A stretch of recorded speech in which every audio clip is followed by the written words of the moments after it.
A gente segue nesse assunto. A COP26 chega oficialmente ao fim, depois de 2 semanas de debates sobre o combate à crise climática. O resultado ficou muito longe da expectativa. Saímos dessa conferência do clima sem metas de despoluição e sem acordos de cooperação suficientes. E é bem provável que não tenhamos até o fim do dia o documento final da COP. Os representantes dos países devem ainda seguir a mesa de negociações, pois não houve um consenso sobre uma série de prioridades. Em Estocolmo, onde mora, Greta Thunberg voltou à rotina e foi para frente do parlamento sueco para cumprir a greve escolar de todas as sextas-feiras em defesa do planeta. Em Glasgow, a COP26 se encaminha para ser avaliada como, no mínimo, uma das conferências do clima mais fracas da história, mostrando que Greta não exagerou ao dizer que os líderes fazem discursos vazios e cheios de blá blá blá. We are tired of their blah blah blah. Hoje cedo saiu a nova versão do rascunho do documento, que serve de base para o texto final da conferência. Os relatores passaram a noite negociando os termos do relatório, que mudou muito pouco em relação ao anterior. Eles incluíram uma menção à necessidade de reduzir a dependência global dos combustíveis fósseis, apesar da pressão dos países produtores para que isso não fosse citado. Mas o texto ainda é considerado brando demais na cobrança de metas. A Conferência do Clima das Nações Unidas dificilmente avançará nos pontos mais importantes.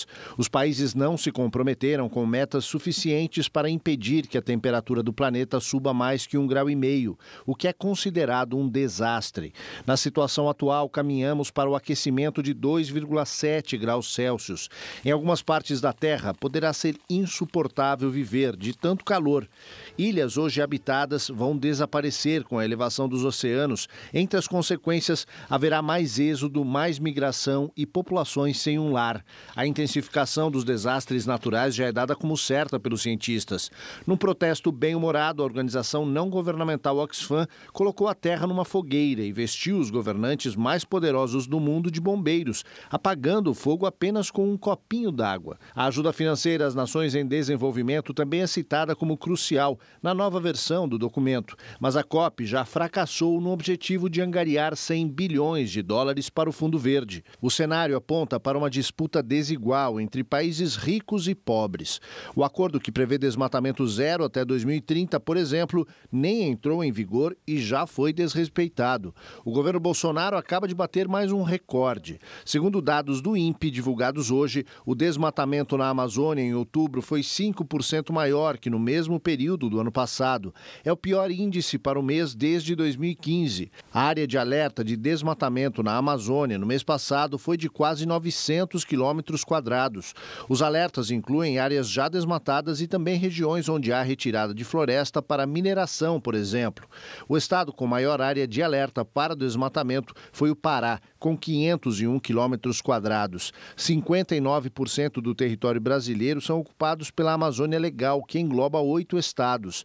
Ignorando totalmente os números da devastação, o Brasil prometeu na COP26 zerar o desmatamento ilegal daqui a 7 anos. Hoje, oficialmente seria o dia em que termina a conferência, dificilmente vai terminar hoje, deve ser prorrogada, isso é até natural, em outras conferências aconteceram, e esse conjunto todo de novos textos, mais tempo de discussão, modificação das propostas em cima da mesa, é chamado aqui de endgame, ou o fim do jogo, e fim do jogo, inclusive, foi o que a gente viu no caso do Brasil aqui, para todo o discurso fantasioso que o ministro do Meio Ambiente brasileiro fez durante esses dias com relação à performance do governo Bolsonaro, que, segundo ele, seria um governo amigo do meio ambiente e do clima. Nós sabemos que não é, mas esse fim de jogo aí desse discurso aconteceu porque hoje saíram os dados de alertas de desmatamento para o mês de outubro de 2021 e adivinhem, os números são recorde da série histórica que é medida desde 2015. Portanto, os dados de hoje, o que acontece no chão da floresta, a realidade da destruição ambiental no Brasil, deu um endgame um fim de jogo nesse discurso de um país que não existe e de um governo que não tem nenhum compromisso com a área de clima no Brasil.